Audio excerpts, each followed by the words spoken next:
So let's talk about being creative here in the Hudson Valley. I don't feel necessarily more creative since I moved from the city. I mean, I was highly motivated there, I was stimulated, I was prolific, but here I feel a different flavor of creativity. And the stimuli is different, and even my process is different. Does that make any sense? That makes a lot of sense. I think, for lack of a better word, the energy here is different, and I think it brings out different aspects of a person's creativity. There's an expansiveness to the landscape here that brings out an expansiveness of thoughts. At least for me, when I'm in New York City, I feel there's this enormous human energy there. And when I'm here, the slower pace, I think it cultivates a different sense of thought or a different sense of what I want out of my work.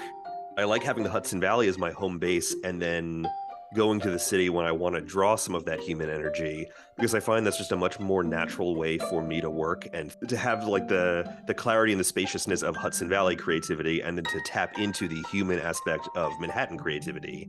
Human energy versus space. Nice.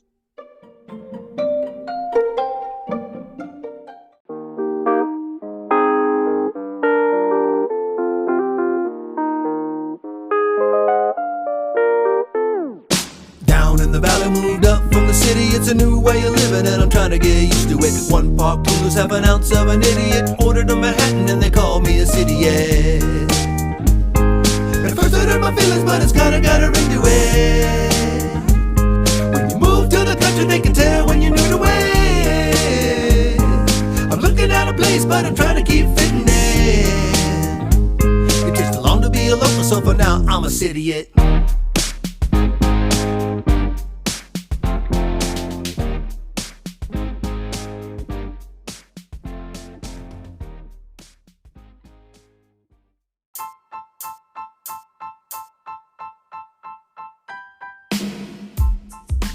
I'm Matt Zucker, and this is City It, learning to live and love life in the Hudson Valley, episode 94. So I'm really drawn to other creative people. On the one hand, meeting them inspires me to keep working, to keep creating, to keep pushing, and also the high standards in craft that one can achieve if you will, sweat it out and really keep at it. On the other hand, other creative people can be a little intimidating, and usually I have a little guilt. Like I'm not doing enough, I'm not good enough. Worse, I'm a sellout for not committing my entire life and career to my art. But then most creative people I know basically all have double lives in their careers and their interests, and I realize I'm insane and I can just be a part of it all. So I join it all. I'm a joiner, especially online. I'm in like 10 different Slack communities for marketers, content creators, podcasters, entrepreneurs, upstaters. So I was pretty excited to hear about Connect HV, a new website for creative people in the Hudson Valley. I signed up right away, and I got talking to the founder Jordan, who was happy to come on City It. I guess this is my online community, to talk about Connect HV and about being creative up here. I think it's a really fun, thoughtful conversation. We talk about Jordan's idea of digital terroir and what place means. He's building a network of networks, a homegrown network to help connect the Hudson Valley creative community, using the past of what already has been started as soil for what the future can be. Jordan has a very broad definition of creative person as well. Basically, anyone who adds value and doesn't destroy. I think you'll want to hear all about Connect HV, and I think you'll enjoy meeting Jordan. Hi, Jordan. Hi, Matt. Yeah, thanks for coming to City Ed. I'd love to start with your relationship to the Hudson Valley, since we don't know each other before this month. Sure. So my name is Jordan Koshai. I've lived in the Hudson Valley for basically my entire life, 34 years. I went away to college for 4 years, and that just reinforced my sense that I wanted to be back here. But in my time here, I started off in Ulster County. I lived in Wallkill, then New Paltz, and then I've lived in Beacon and now Poughkeepsie, which is where I live with my Hudson Valley wife and Hudson Valley kids. You should become a Dutchess County ambassador instead of me. I think I want to. It sounds like a really interesting job. My friends from away always tease me about how like I switch into Hudson Valley mode if they're ever around, and all of a sudden I'm like in full tour guide mode, and they're like, "We just wanted to hang out. We didn't want to hear Hey, like the history of Eleanor Roosevelt's involvement in Poughkeepsie." oh really? I want to talk about Eleanor Roosevelt all the time. You use the phrase from away too, which I also heard in Maine, where they refer to everybody from not from Maine as from away. Oh, that's interesting. That wasn't a conscious choice, but I guess I do kind of divide the world into people from the Hudson Valley and people not from the Hudson Valley. New Yorkers do the same thing. Well, since you've been always from here, except when you went away for college, I guess what do you notice about newcomers like me, if anything? They're bringing in an energy that I think helps the Hudson Valley quite a bit. Oh, good, you don't hate us. I feel You like don't hate us. definitely don't hate newcomers. Everyone here either was new at one point or their parents or grandparents or someone was new at some points. My parents didn't come from the Hudson Valley. They moved from elsewhere. I think that we need the constant influx of new energy. I think we are blessed by the fact that we have a lot of space. And so it's a little bit less risky than in a city where everything is dense and compact. As you get new people in, it tends to change the tone of the place. Whereas the Hudson Valley, I think, has a bit more room to absorb people and to bring those people in. We also benefit from the fact that when people move to the Hudson Valley, it's generally because there's something about the valley that speaks to them and they want to be part of the scene that's here. It's not necessarily that they want to like come in and change it. It's that there's something about the Hudson Valley that they either want to be part of the creative scene here, or they like the space, or they like the landscape, or they like the people. I think that helps us a lot. So we need a mix. We need people who've been here for a long time, and we need people who are brand new but want to integrate into the community. And do you hear much about the backlash? I hear about it only now and then, like after the pandemic, the streets got a little crowded, real estate prices go up. I totally get it, but I can never tell whether it's really a majority or minority. I hear about it mostly in terms of real estate prices. Yeah. My wife and I, we had our first child like 5 days before the lockdown started. And so we'd already been thinking about buying a house. We'd been renting an apartment near Beacon. And we were just thinking like this could be the worst timing in the world. The real estate prices are skyrocketing at exactly the time that we had always intended to buy a house. Thankfully, it worked out. But most of the time when I hear anything about a backlash, it's because of the real estate prices changing. Right. Let's talk about how we met through Connect HV. It's something you've started. I guess I would love you if you could explain to folks what it is and why you started it. Connect HV is a website where anyone with a Hudson Valley zip code can sign up, create a profile, showcase their work through visuals or words or whatever else they want. And the intention is that we should have a database of people doing interesting work in the Hudson Valley where you can search by talent or skill and by location. So I could look up people who are graphic designers in Ulster County or podcasters in Hudson or filmmakers in the whole Hudson Valley. And my idea is that we have so many people doing interesting creative work here and excellent creative work here, but it's really hard to find the people doing that. Like if you're a filmmaker in Beacon and you need a composer for the music on your latest short film, maybe the perfect person lives in Kingston, but if you don't get to Kingston or you never cross paths with that person, it doesn't matter if that person lives nearby, if you never run into them. I want to create the infrastructure that allows people to have those like creative serendipitous connections that you would get much more easily in a denser urban place. What kind of people are you seeing join so far? Seeing a lot of photographers, a lot of designers, seeing some software engineers. I'm currently actively looking for more people in food and drink to join, more people who are in the business world. I have a very broad definition of creative, and I'm trying to kind of evangelize that definition of it. People tend to think creative in terms of like you're a designer, you're a photographer, you're a writer. I think you are creative if the work that you do enhances or creates value in the world. So I can actually think of very few jobs that wouldn't count as creative jobs. I think if you're not actively destroying something, you're probably a creative. And so I want this to be a network of anyone who cares about the region, cares about the people near them, and isn't actively destroying value. Oh, that's hilarious.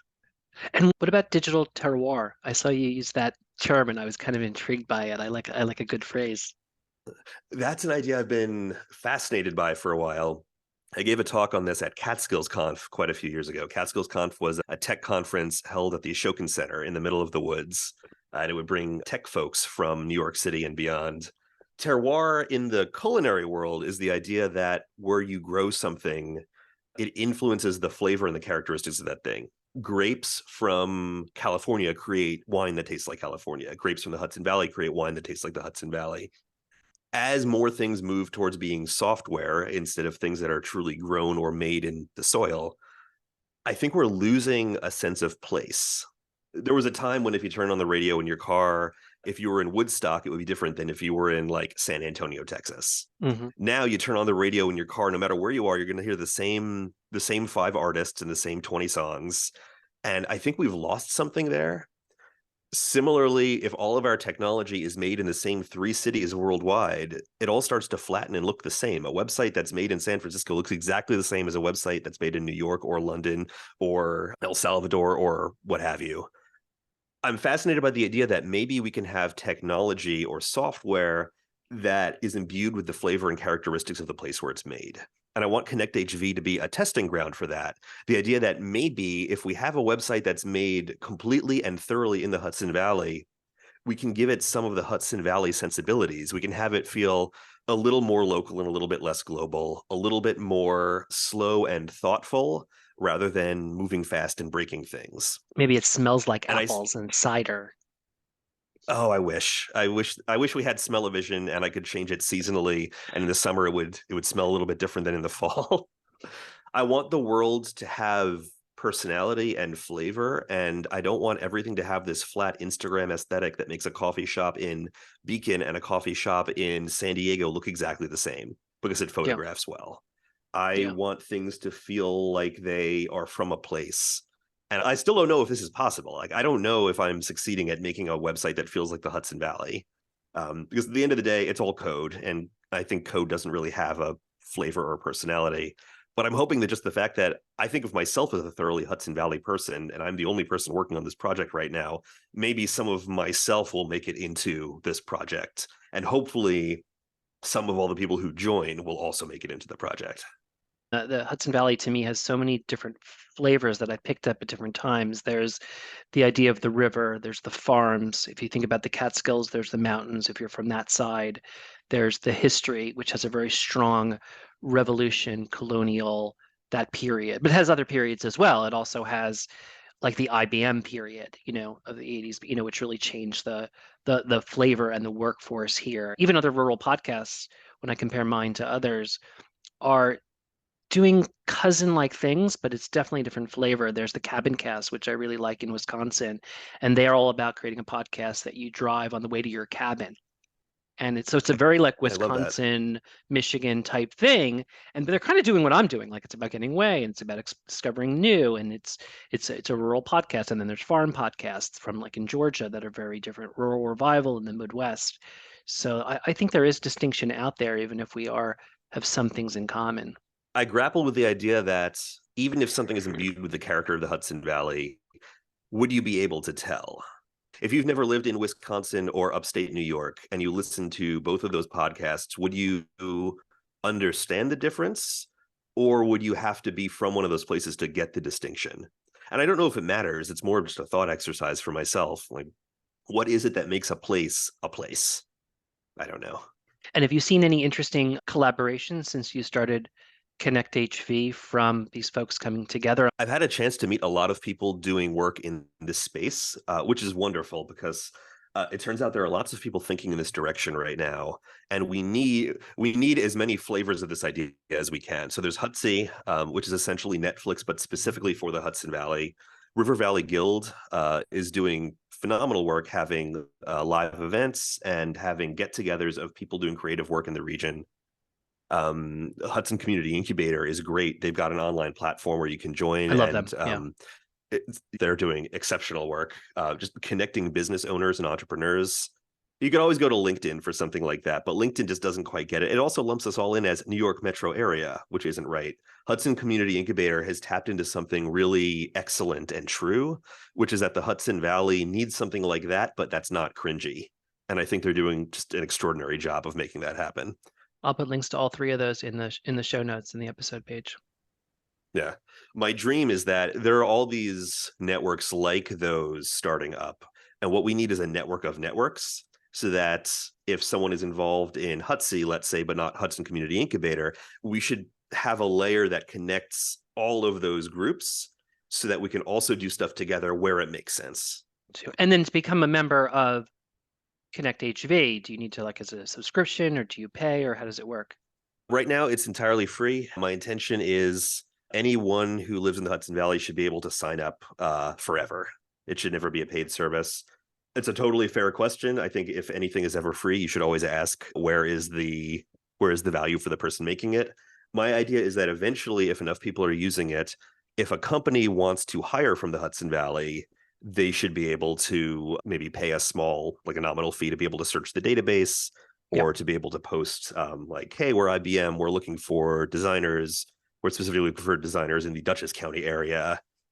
I'm very comfortable with if IBM wants to pay, sure. If you're just a person who lives here, you should be able to use it free in perpetuity. Yeah, that's great. And what is your professional background before you were even doing this? I am a designer and software engineer. I've worked at a variety of startups. Now I'm at a big tech company because my last startup got acquired. So by day, I do similar work. Um, I'm not sure that I recommend that you have a hobby or a side project that's basically the same as your day job. That's a great recipe for burnout. So I try not to do too many like night and weekend hours. So how did Connect HV start? I've been chasing this idea for about a decade now. This is actually my third iteration on this. Around, I guess, 2017, I was working on a project called Hudson Valley Talent Base, which is a similar idea, but it approached the problem with a solution orthogonal to the current one. It was really focused on the idea of showcasing your work, but it wasn't a sound approach because what would happen is the homepage would just show like the latest work by people. And if you're a novelist, you probably spend 3 or 4 years on a single project and you're doing all this work, but what, you only post it once? That's just not that interesting. Mm. And so it had some traction, but it wasn't quite what I wanted it to be. Then I had 2 kids. I realized I didn't have enough time to devote to that. And I have a somewhat editorial background. I was the managing editor for a tech publication. And I thought maybe I'll do a more editorial thing. I'll find people whose work I admire. I'll interview them and showcase their work. Found pretty quickly that's actually way more work. That was Creative Hudson Valley, which was my online publication of just showcasing people doing cool stuff. Yeah. And I got burnt out on that after about a year. Just it's way more work to go and interview someone and to assemble the pictures and to do the editing. I'm sure you know better than most that that's a pretty heavy lift. I couldn't shake the idea that we need this like digital infrastructure layer, this, for lack of a better word, a social network. And so I started tinkering on this project again. And now it's gaining traction. And this is kind of the real one. This is the real iteration of this idea that it collects all of the other ideas that I've been thinking about and puts them into a single package that I'm able to work on.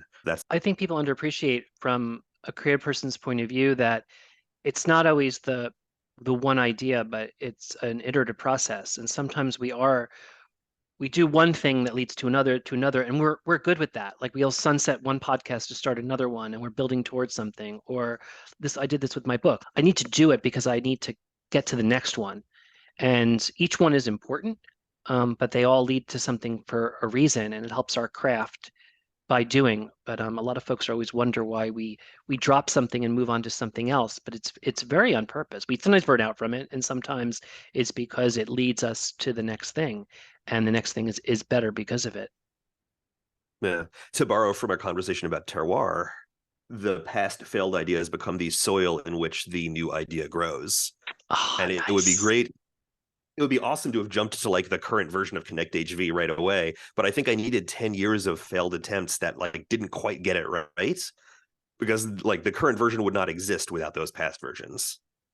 That's the Hudson Valley in a nutshell. Not to put too fine a point on it, but like the tech and creative community here is largely built on the infrastructure that went in when IBM's heyday was here. And so we have all this infrastructure that really comes from this thing that isn't so huge anymore, but we still get to use a lot of like the fiber from them. We get to use the roads that were built to support them. Yeah, absolutely. And I love the idea that 100 years from now, if the world is still around, whoever is thinking about these things in the Hudson Valley in 100 years is going to be growing in the soil that we're producing right now. Wow, that's our next book. We should write this. So Jordan, I ask everybody, my brother-in-law got me asking this question. What's your favorite secret go-to place in the Hudson Valley? You can't say Poets Walk and you can't say Walkway over the Hudson or I'll kill you. So for natural places, I grew up going to Lake Minnewaska. Ooh, I think everyone knows Lake Minnewaska at this point, but there's something about going on a quiet weekday morning when it's maybe a little bit rainy out and so no one else is there and just standing by the water. It's exquisite and inspiring. And apparently the last Fleet Foxes album was partially written inspired by that place. ooh, slick. Yeah. And then for human places, I really like Rough Draft in Kingston. I know everyone Yep. really likes Rough Draft in Kingston, but there's something about being in this very old building surrounded by the smell of beer, coffee, and books all at the same time. Not to mention that is the only intersection in all of North America where all four corners are occupied by colonial or pre-colonial buildings. There's just something about like the age and the fact that so many lives have been lived there that there's just something that makes me want to like go there all the time, especially in the fall. Yeah, I love that. I love that place. They sold my book 2 years ago. There's a little plaque actually about the four corners, the four stone buildings, and the bar is really, it's a bar and bookstore for those that don't know, and it's right on a side street just off the main drag. And the owners are really wonderful, and they've really Yeah. built a wonderful business there. And Kingston just has a lot of new things coming in every year. Yeah. Yeah. Kingston is extraordinary. Definitely visit Rough Draft if you're in town. Yeah, first capital of New York.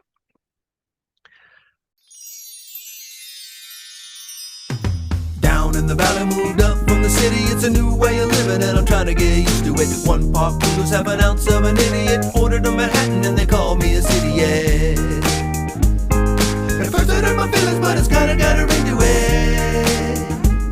When you move to the country, they can tell when you're new to it. I'm looking at a place, but I'm trying to keep fitting in. It takes too long to be a local, so for now I'm a city, yeah. I'm a city, yeah. I'm a city, yeah. I'm a city, yeah.